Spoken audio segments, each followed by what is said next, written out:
আসসালামু আলাইকুম। আজকের ভিডিও দেখে অনেকের মনে হইতে পারে যে জামাতের সাথে চরমোনাইর জোট ভেঙে গেল, এই জন্য হয়তো আজকের ভিডিওটা আমি করছি কি না। আসলে বিষয়টা এরকম না। চরমোনাইর ব্যাপারে আপনারা 2018 বা 19 সালে আমার ইউটিউব চ্যানেলে নিশ্চয়ই কিছু ভিডিও দেখেছেন। তখন চরমোনাইর ব্যাপারে বেশ কিছু জবাব দিয়েছিলাম আমি। এই মানে ইসলামের আমাদের যেটা সবচেয়ে বড় জিনিস যে আল্লাহর সাথে কাউকে শেয়ার করা যাবে না, এইটার বাইরে আল্লাহ তাআলা মানুষের সব গুনাহ মাফ করবেন। তো যেহেতু এত বড় বিষয়, যে কারণে এটার ব্যাপারে আমি অনেক আগে থেকে আপনারা যারা আমার 21 টেলিভিশনের 21 চোখ দেখতেন, আমি তখনও কিন্তু এই যে মাজারের যেসব মাজারগুলোতে অসামাজিক কার্যকলাপ হতো, তারপরে ধর্মের নামে যেসব অপসংস্কৃতি সেখানে করা হতো, সেগুলো নিয়ে আমি ব্যাপক সরব ছিলাম। 21 চোখে অনেকগুলো খুব হাস্যকর সব বিষয় নিয়ে আমি এই মাজারে যেগুলো হতো এগুলো নিয়ে কাজ করেছি। যাই হোক, ল্যাংটার মাজার, টাইগার বাবা, দড়ি বাবা, নানান বাবা টাবাদের নিয়ে আমি কাজ করেছি, বিড়ি বাবা। তো আমি চরমোনাইয়ের বিষয়গুলো নিয়েও বেশ সরব ছিলাম অনেক আগে থেকে। আজ থেকে প্রায় 3-4 মাস আগে জামাতের যে কোনো অনেক ঊর্ধ্বতন একজনের সাথে আমার সাক্ষাৎ হয়েছিল। তিনাকে আমি বলেছিলাম ওই সময়ে যে দেখেন, আপনারা এই লোকটার সাথে যে জোট করছেন, এই লোকটা কিন্তু খুবই ঝুঁকিপূর্ণ। তো ওনাকে আমি ঝুঁকিপূর্ণ যে কারণে বলেছিলাম সেটা হচ্ছে যে 2016 অথবা 17 ওই সময়ের দিকে, আমি সালটা ভুল করতে পারি, তারেক রহমানের সাথে এই চরমোনাই পীর সাহেবের মালয়েশিয়াতে একটা বৈঠক হওয়ার কথা ছিল। এবং সেই বৈঠকটার ঠিক একদিন আগে তারেক রহমান বা বিএনপির পক্ষ থেকে সেটা ক্যান্সেল করা হয়েছিল। কারণ তারেক রহমানকে জানানো হয়েছিল যে এই চরমোনাই পীর সাহেবের সাথে যেই প্রতিনিধি দল ঢাকা থেকে আসছেন, তার সাথে সেখানে রয়ের কিছু লোকজন আছেন। তো তিনার নিরাপত্তার কথা চিন্তা করে ঠিক একদিন আগে সেই বৈঠকটা বাতিল করা হয়। তো আমি তারপর থেকে ধরেন তাদের ব্যাপারে খুব সাবধান, এবং গত 15 বছরের আপনি চরমোনাইয়ের যে অবস্থাটা যদি দেখেন, জামাত ইসলাম সহ হেফাজতের অনেক নেতাদের উপরে অনেক নির্যাতন অত্যাচার এগুলো হয়েছে, কিন্তু চরমোনাই এই পীর সাহেবের এদের উপরে কোনো সমস্যা হয়নি। এরা দাপিয়ে বেরিয়েছে। মাঝখানের একটা সময় তো আপনার এই যে মাহফিল টাফিল, যে সময়টাতে মিজানুর রহমান আজহারিকেও দেশ থেকে বের করে দেওয়া হলো এই চরমোনাই পীর সাহেবের। আমি সিআইডির একজন অফিসারের কাছে শুনেছি, এটা 2024 যে ঘটনা, এটার আগে, তখন তিনি বলেছিলেন যে ভাই, আপনি কি জানেন যে এই যে আলেমদের যাদেরকে জেলখানায় নেওয়া হয়, এই যে মিজানুর রহমান আজহারির যেই বাংলাদেশে থাকতে না দেওয়া, এটার পেছনে সবচাইতে বেশি কলকাঠি নাড়ছে কারা? এই যে ইসলামী আন্দোলনের যে চরমোনাইয়ের যেসব ওই যে হাফিজুর রহমান কুয়াকাটা, তারপরে তার ভাই, এগুলো তো এরা বহু আগে থেকেই ভণ্ড। এবং সবচাইতে বড় যে স্পর্শকাতর বিষয় সেটা হচ্ছে যে ভারতের সাথে তাদের যে সংযোগের অভিযোগ আছে, সেটা অনেক গুরুত্বপূর্ণ বিষয়। তো এই কারণে তাদের ব্যাপারে আমি জামাতকে তখন সতর্ক করেছিলাম যে দেখেন, আপনারা এই কাজটা করেন না। তখন তারা একটা উত্তর দিয়েছিল যে ইসলামী অন্য জামাত ইসলামের বাইরে যে দলগুলো আছে তাদের মধ্যে এই ইসলামী আন্দোলনের একমাত্র তাদের সারা দেশব্যাপী বেশ কিছু মাদ্রাসা আছে এবং তাদের সাংগঠনিক কিছু কার্যক্রমও আছে, যে কারণে তারা চায়।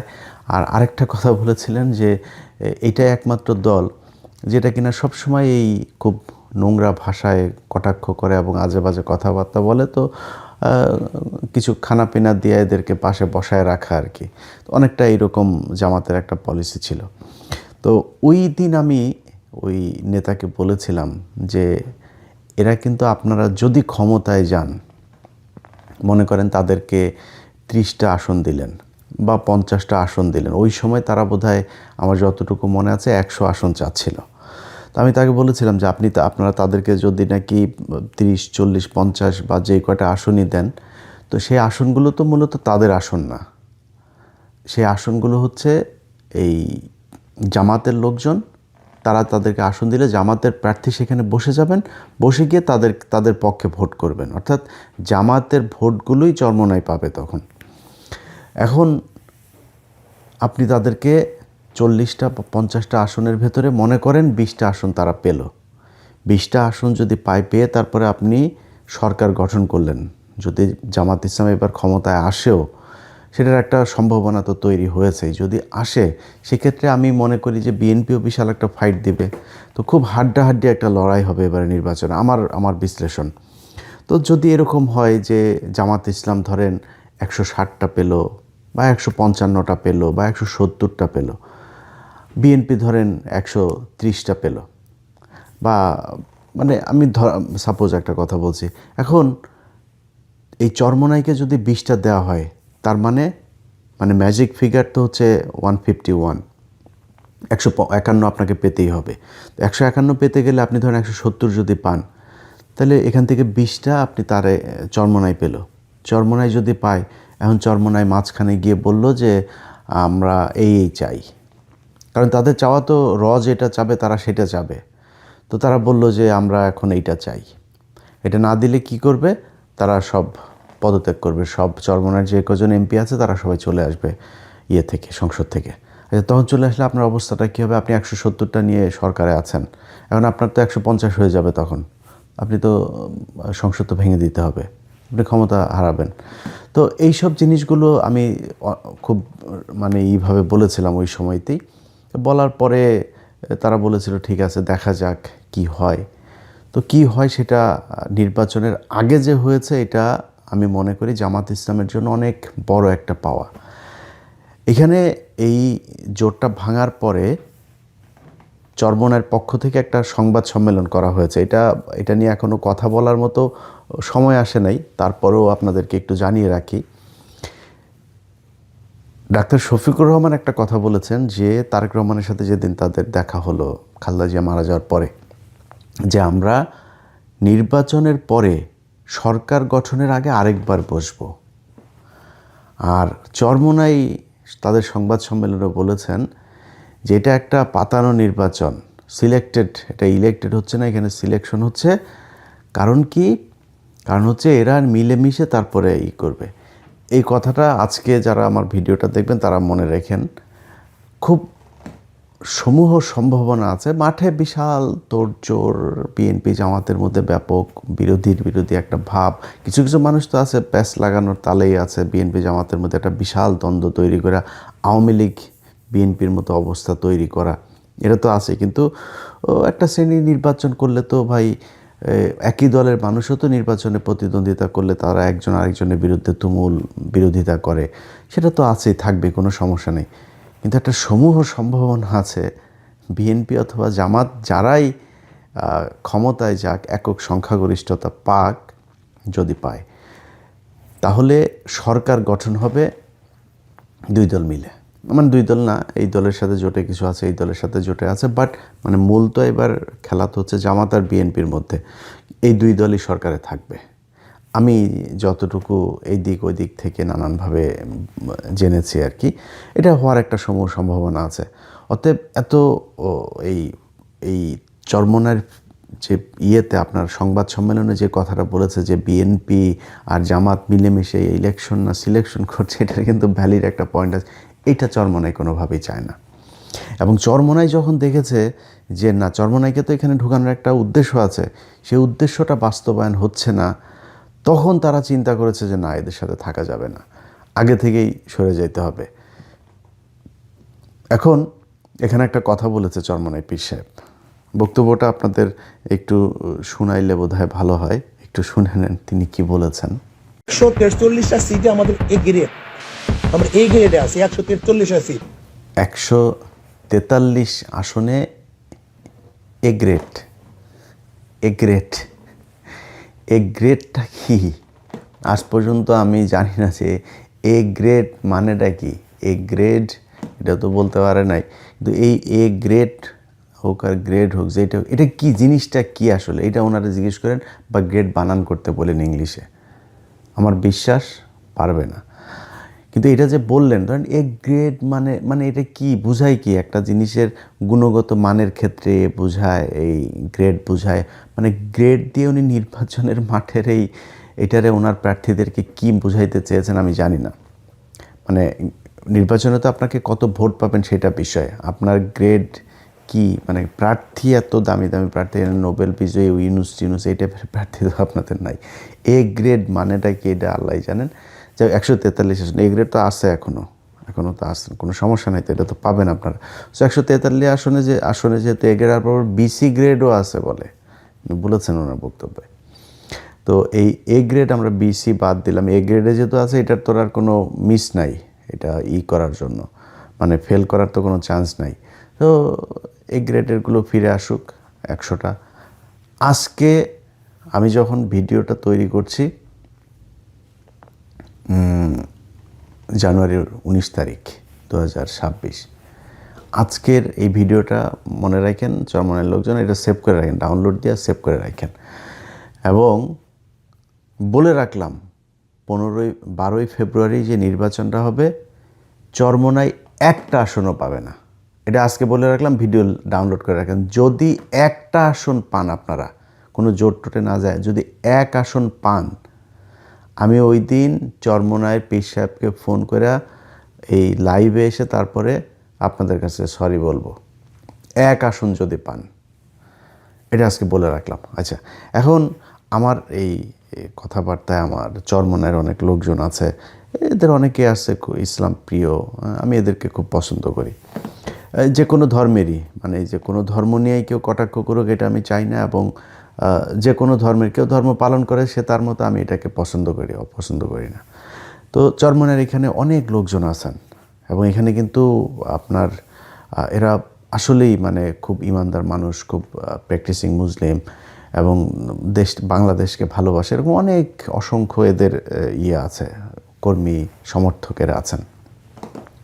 তাদের কাছে আমার মানে তারা হয়তো তাদের মতো করে চিন্তা করে, তাদেরকে এমনভাবে বোঝানো হয়েছে সেই বিষয়গুলো, তাদের ওস্তাদের প্রতি, হুজুরের প্রতি তাদের বিশাল একটা দুর্বলতা আছে, শ্রদ্ধা আছে, ভালোবাসা আছে।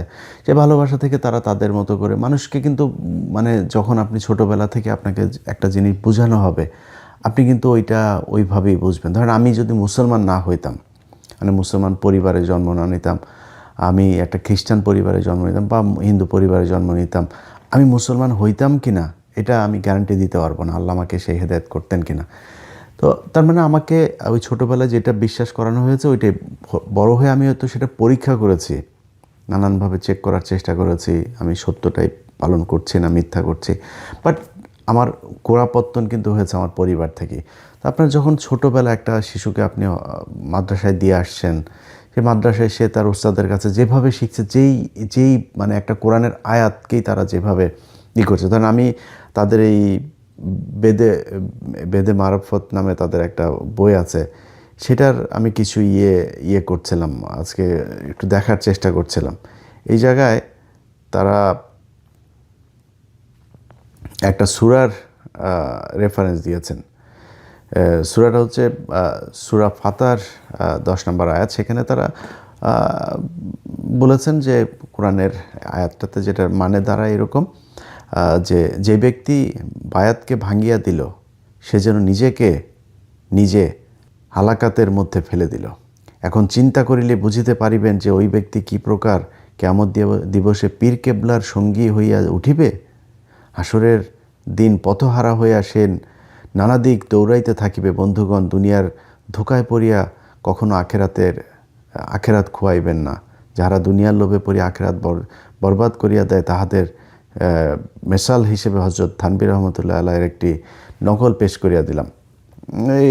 এই নকল পেশ করিতে গিয়ে মানে এদের কোনো ধরেন কোনো নবীর রেফারেন্স নাই, কোনো সাহাবীর রেফারেন্স নাই, কোনো কোরআনের রেফারেন্স নাই, হাদিসের রেফারেন্স। এদের রেফারেন্স খালি এদের এই যে থানভী, ওই রুমি, হযরত রুমি রহমতুল্লাহ আলাই, অমুক পাকিস্তানের অমুক হুজুর, ইন্ডিয়ার দিল্লির অমুক হুজুর, হ্যাঁ, হিন্দিতে উর্দুতে শের মের, এগুলো এদের এখানে আপনি পাবেন প্রচুর। তো এটাই হয়েছে, তিনি বললেন কি যে যেই ব্যক্তি বায়াতকে ভাঙিয়া দিল সে যেন নিজে হালাকাতের মধ্যে ফেলিয়া দিল। কোরআনের আয়াতের কিন্তু এইটুকুই, আগে পরে কোনো কিচ্ছু কিন্তু নাই। তো আমি এই সূরা ফাতার এটা একটু আগে পরে পুরো ইয়েটা একটু পড়লাম, এবং এটা শানে নজুলটাও দেখলাম। তো সেখানে যায় দেখি যে সূরা ফাতারটা মূলত হুদাইবিয়ার সন্ধির সময়, ওই সময় রাসূল সাল্লাল্লাহু আলাইহি সাল্লামের হাতে হাত দিয়ে যারা আপনার করেছিল, বায়াত করেছিল, কিছু কি বলে এটাকে, বাংলা কি বলবো, মানে ওয়াদাবদ্ধ হয়েছিল বলা চলে। তো এইটার প্রেক্ষিতে আল্লাহ তাআলা হুদাইবিয়ার সন্ধি বলেন, মানে আল্লাহ রাসূল উনি তো যা করেছেন, উনি তো সরাসরি আল্লাহর নির্দেশে করেছেন। উনি আল্লাহর নির্দেশে যে কথাটা বলেছেন, সেখানে বলা হয়েছে যে আল্লাহ রাসূলের হাতে যারা এটার ব্যাপারে মানে দিল, অর্থাৎ সম্মতি দিল, সেটা যেন আল্লাহর কথার উপরেই যেন তারা সম্মতি দিল। বিষয়টা এটা। হুদাইবিয়ার সন্ধির প্রেক্ষিতে একটা কোরআনের আয়াতকে তিনি তার মতো করে এখানে দেড় লাইন বসায় দিয়ে তারপরে তিনি বলে দিলেন যে এটা তার হাতে হাত করাই হলো গিয়ে বায়াত করতে হবে তার হাতে হাত দিয়ে। আরও কয়েকটা আমি আপনাদেরকে মানে খুব আপনাদের বিদ্রুপ করছি না। আপনারা ভাই, আমি আগেই বললাম যে আপনাদের ভেতরে অনেক আলেম থাকতে পারেন, অনেক ভালো মানুষও থাকতে পারেন। এই 5 আগস্টের যে আন্দোলনেও মাদ্রাসার শিক্ষার্থী, ইসলামী আন্দোলনের শিক্ষার্থীদেরও অনেকের আছে। আমি চাই যে ভাই, আমার যদি ভুলে আপনি আমার ভুল শুধরাই দিয়েন, বাট আমার যেটা ভুল মনে হয়েছে আমি আপনাদেরকে ছোট করে কিছু কথা বলি আপনাদের বইয়ের বিষয়গুলো নিয়ে। আমি এই যে আশেক মাসুক এবং ভেদে মারফত, এই 2টা বইয়ের থেকে 4-5টা পয়েন্ট আপনাদেরকে একটু বলে রাখি। আচ্ছা, এর মধ্যে ভেদে মারফতের 34 নম্বর পৃষ্ঠা থেকে আমি একটু একটা জিনিস দেখাই। সেটা হচ্ছে যে বান্দা অসংখ্য গুনাহ করার ফলে আল্লাহ পাক তাহাকে কবুল করিতে চান না। পীর সাহেব আল্লাহ পাকের দরবারে অনুনয় বিনয় করিয়া ওই বান্দার জন্য দোয়া করিবেন, যাহাতে তিনি কবুল করিয়া নেন। ওই দোয়ার বরকতে আল্লাহ পাক তাকে কবুল করিয়া দেন। বেদে মারফতের 28 নম্বর পৃষ্ঠায় এখানে, বাবা আমার বড় চিন্তা হইল যে কাফন চোর, একটা চোরের বিষয় নিয়ে করছে আর কি। ওই চোর চুরি করতো, সে কাফনের কাপড় চুরি করতো, তো তাকে টাকা দিয়েছিল যাতে আর চুরি না করে, কিন্তু সে টাকা পেয়েও তারপরে চুরি করেছে। তো ওই চোরের ব্যাপারে কথা হচ্ছে, বাবা আমার বড় চিন্তা হইল যে কাফন চোরের হাত, ওকে আরেকটু পেছন থেকে পড়তে হবে, সরি, আমার কবরে শায়িত চোরকে তুমি গোসল দিয়ে আমার পাশে দাফন দাও। স্বপ্নের ভিতর খলিফা সাহেব জিজ্ঞেস করিলেন, হুজুর আপনি টাকা দেওয়া সত্ত্বেও যখন চোর এই কাজ থেকে ফিরিয়ে নাই, তখন তাহাকে এত সম্মান করার আবশ্যক কি? দরবেশ সাহেব বলিলেন, বাবা আমার বড় চিন্তা হইল যে কাফন চোরের হাত আমার হাতের সঙ্গে লাগিয়াছে। এখন কিয়ামতের দিবস ওকে ছাড়িয়া আমি কেমনে ফুলছিরাত পার হইয়া যাইব? ওগো প্রাণের বন্ধুগণ, আল্লাহর ওলির হাতের সঙ্গে হাত লাগায়া রাখার কারণে যদি একজন চোরের মুক্তি হওয়ার আশা করা যায়, তবে হাক্কানি পীরের কাছে মুরিদ হইলে আপনাদের জন্য কতদূর ফায়দা হইতে পারে তাহা চিন্তা করিয়া দেখুন। শয়তানের একটা সীমা থাকা উচিত। মানে ওই চোর ওর কবরে গিয়েছিল ওর কাফন চুরি করতে, ওই হাত লেগে গিয়েছে চোরের ওর হাতের সাথে একটু, এই জন্য ওই চোরের জন্য বেহেশত, মানে পুলসিরাত পার হওয়া মানে তো আপনি জান্নাতে যাবেন, বেহেশত ফরজ হয়ে গিয়েছে। আচ্ছা, আরেক জায়গায় আরেকটা ঘটনা দেখেন। তখনই, আচ্ছা এটা একটু বড়, কিন্তু আমি পুরোটা পড়ছি না, পড়তে গেলে অনেক বড় হয়ে যাবে। যে একজন মৃত মানুষকে জীবিত করে ফেলেছেন আর কি আল্লাহর ওলি, হ্যাঁ, হযরত শামসুদ তাবরিজি রহমতুল্লাহ আলাই এর নকল, ওনার একটা বর্ণনা। ওই ঘটনা প্রকাশ হওয়ার পরে খাঁটি মুসলমান বাদশার কাছে এই খবর পৌঁছানো হইল। বাদশাহ কুতুব সাহেবকে দরবারে হাজির করিয়া জিজ্ঞেস করিলেন, হুজুর আপনি কি বলিয়া বৃদ্ধের নাতিকে জিন্দা করিলেন? মানে ওই যে মৃত ব্যক্তিকে জিন্দা করেছেন। তিনি বলিলেন যে আমি বলিয়াছি, হে ছেলে, আমার আদেশে জীবিত হইয়া যাও, আমার আদেশে জীবিত হইয়া যাও। বাদশা বলিলেন, আফসোস, যদি আল্লাহর আদেশে জিন্দা হইতে বলিতেন। কুতুব সাহেব উত্তর করিলেন, মাবুদের কাছে আবার কি জিজ্ঞাস করিব, তাহার আন্দাজ নাই। এরকম অনেকগুলো এই ভেদে মারফত আর এই যে আশেক মাসুক এই বই, এদের এই চরমনার এই বই যদি আপনি পড়েন, তাহলে বুঝবেন যে কি পরিমাণে, মানে এরা এই বলে না জাহেল, ওরে জাহেল, এরা যে কি পরিমাণে জাহেল এটা আপনি বুঝতে পারবেন। ওই এই পর্যন্ত এই 2 পীর সাহেব আপনার সাপের কিচ্ছা, গরুর কিচ্ছা, বাইং মাছের কিচ্ছা, তারপরে সৌদিতে যায় ধরা পড়েছে, সেখানে গিয়ে সে তাকে সৌদি বাদশাহ ফাহাদ পর্যন্ত তারে করেছে, তার সাথে দেখা করার জন্য তার বাসা থেকে খবর নিয়ে আসতো, সারাদিন সে ওইখানে বয়ান শোনাইতো তাদেরকে, বুঝছেন। তারপরে দেখা গেল এক ভিডিওতে এই ইংলিশ বলতে পারে না, এই মানে আরবি বলতে পারে না, আরবি বুঝেও না, আরবির জন্য তারে দোভাষী নিয়ে তারপরে বসায় তারে বক্তব্য দেওয়ানো হয়। নজরে কোনো এখানে শিরক বিদআত শরীয়তের খেলাফ কোনো নজর বা কোনো দৃষ্টি পড়ছে কিনা? يقول هذا رأيتم خلاف الشرع من الشرك والبدعات ما وغيره. رأي شيء ما رأينا أي مخالفة شرعية. শিরক বিদআতের মধ্যে জানিয়ে শুনিয়ে জড়িত হবে যে আল্লাহকে ভয় দিলে কিভাবে ধারণা করতে পারে? وكيف أخبر عنا إحنا بالشرك وأنتم صدقتم هذا القول؟ ما كلنا ندري، ما عندنا معلومات يعني عن الموضوع. أمر كثير من خبرتنا. আমরা তো প্রথম স্টেজ নিয়ে আসছি, কিন্তু দ্বিতীয় তৃতীয় স্টেজ নিয়ে তো আমাদের আলোচনা খুবই কম হয়। نحن الآن نناقش الشرك الحقيقي. যাই হোক, এই হচ্ছে কি এই চরমোনাই পীর সাহেবের এই ভণ্ডামি।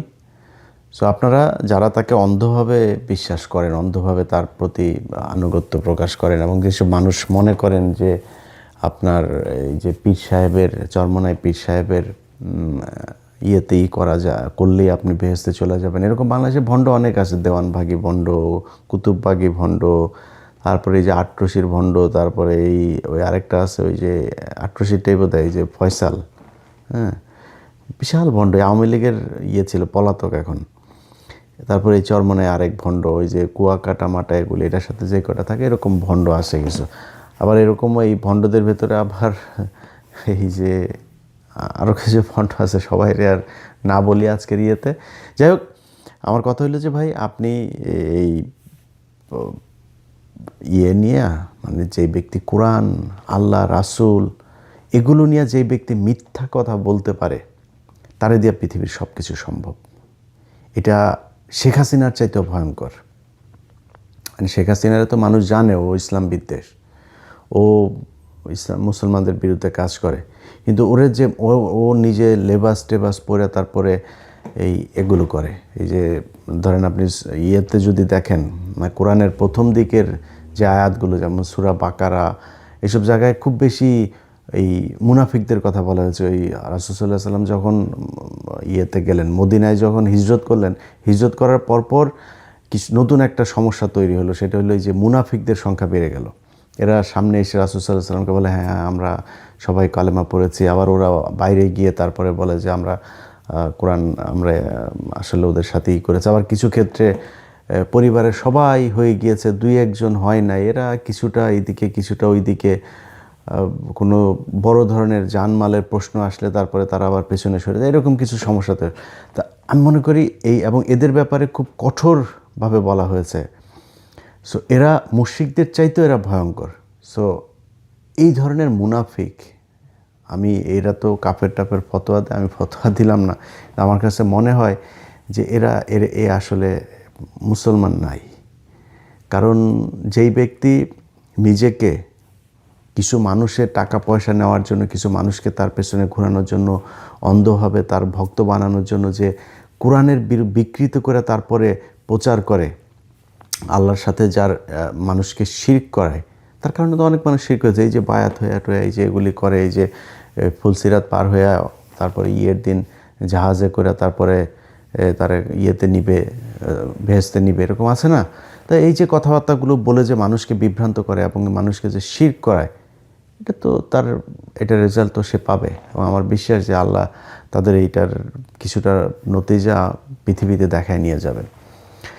তো আমার আজকের যে মূল আলোচনা, ভাই জামাত ইসলামের যারা তাকে নিয়েছিলেন আজকে বের হয়েছে, এটা বের হওয়াতে আমি মনে করি জামাত ইসলামের সবচাইতে বড় যে সুবিধাটা হয়েছে, জামাতের এখন এবারের নির্বাচনে তাদের ইউএসের সাথেও তাদের যেই এখানকার যেসব বৈঠক টৈঠক হয়, তারপরে বিদেশি কূটনীতিকদের সাথে, বাংলাদেশ তো পৃথিবী এখন গ্লোবাল ভিলেজ, তো এখানে তো তাদের সবার সাথেই করতে হয় মিলেমিশে, তারপরে তাদের সম্পর্ক বিল্ড আপ করতে হয়, ক্ষমতায় গেলে কি করবে সেটা তাদেরকে আপডেট রাখতে হয়। এটা করতে গিয়ে যাদের সাথে কথাবার্তা হয়, একটা বড় চ্যালেঞ্জ হলো যে ইসলামী দল, যেটা আমি এর আগেও বলেছি যে এই যে ইসলাম শব্দটা থাকাটা, মানে আমি ভাই, আমার যদি কেউ মাথায় পিস্তল ধরে যদি বলে যে তুই বল তুই মুসলমান, আমি এটা বলবো না ভাই। আমার এটা বলাই তো মারে ফেলো, কোনো সমস্যা নেই। আল্লাহর কাছে মানে মানে তওবা করি, আল্লাহ যেন অহংকার মনে না করেন, এইটুকু ঈমান আছে, আল্লাহ যেন এইটুকু ঈমান রাখেন। এখন এরপরেও আমি বলি যে এই যে জামাত ইসলাম, এই ইসলাম নামটা রাখাতে অনেক সমস্যা হয়েছে বাংলাদেশের জন্য, ইসলামের জন্য অনেক সমস্যা হয়েছে। তো সেই সমস্যাটার ব্যাখ্যা কিন্তু তাদেরকে দিতে হয়। সেই ব্যাখ্যা দিতে গিয়ে তাদেরকে দেখেন, এই যে আপনি দেখেন না যে তাদের নারীদেরকে তাদের নিয়ে আসতে হয়েছে, তারপরে নানান কথাবার্তার মধ্যে তাদের অনেক হিসাব টিতাব করে তারপরে কথা বলতে হয়, বিদেশিদের কাছে জবাব দিতে হয়, তোমরা ইসলামী দল, তোমরা কি করবা, তোমরা কি শরিয়া ফেরত আনবা কিনা, এইসব প্রশ্নের উত্তর তাদের দিতে হয়। সেইখানে এই চরমোনাই এদের দলে থাকাটা, এইটা অনেক বড় একটা, আমি মনে করি যে তাদের জন্য দুর্বলতা হতো যে এই দলটা তাদের সাথে থাকে, এবং এটা না থাকাটা এখন বিদেশিদের কাছে তাদের জবাব দিতে অনেক বেশি সহজ হবে। এইটার পরে যদি ভোটের কথা কেউ বলেন, আমি জানি না ভাই, আমি বাংলাদেশে যতদিন পর্যন্ত ছিলাম, এখন কি তাদের বিশাল ভোট আসলে 143 গ্রেডে হয়েছে কিনা, যদি বিশাল কিছু না হয়, আমি আমার দেখা মতে এরা একটা আসনও পাবে না। কিছু কিছু জায়গায় যেমন বরিশাল টরিশাল, তাদের কিছু পকেট জায়গা আছে, এখানে কিছু ভোট কাটবে, কিন্তু আসন একটাও পাবে না। এখন আমার এই পুরো ভিডিওর পরে চরমনের ভাইরা যারা আমার সাথে, আপনি এটা ডিফার করতে পারেন যে না আমি আপনার কথা মানি নাই, গালাগালি দিতে পারেন, মানেন নাই, কোনো সমস্যা নেই। বাট আপনাকে একটা প্রমাণ করার জন্য, আপনার পীর সাহেব সত্যি না আমি সত্যি, এটা প্রমাণ করার জন্য আপনাকে একটা সবশেষ পরীক্ষা দিয়ে যায়। এই পরীক্ষাটার রেজাল্ট আপনারা কিছুদিনের মধ্যে পাবেন। সেটা কি, আপনাদের উনি তো ভেদে মারফতের আপনাদের যে লেখাটাকা, তারপর আমরা অনেক গায়েবের ব্যাপারে আপনারা অনেক কিছু জানেন। আপনাদের ডাকে গরু ছুটা চলে আসে, খুঁটা টুটা সব উঠায়। সো এই যে এত গায়েবের ব্যাপারে আপনারা জানেন, চরমোনাই পীর সাহেব 143 আসনে তাদের এ গ্রেড, এটা গায়েব থেকেই বলেছেন। সো এই গায়েব যদি সত্যি হয়, আপনাদের কাছে আমি মাপ চাবো।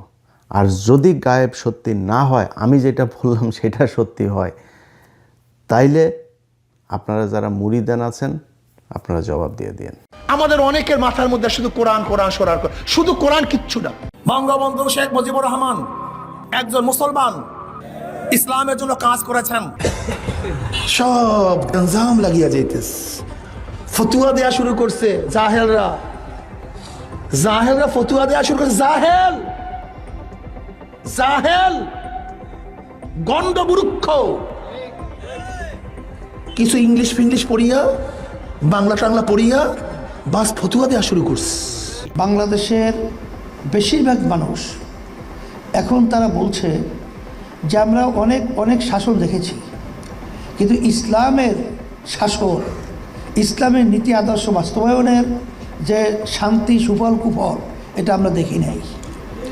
এখন বেশিরভাগ মানুষই চায় যে তারা ইসলামের পক্ষে একটা অবস্থান তৈরি হোক এবং সে অনুযায়ী দেশ চলুক। বিএনপি কেন যে ছাত্রদের থেকে আলাদা হচ্ছে আমি জানি না। বিএনপির ইদানিং বক্তব্যগুলি মনে হয় যেন তাদের বক্তব্য আসলে সেই আগের বক্তব্য বর্তমানে বক্তব্যের মধ্যে কোনো মিল নেই।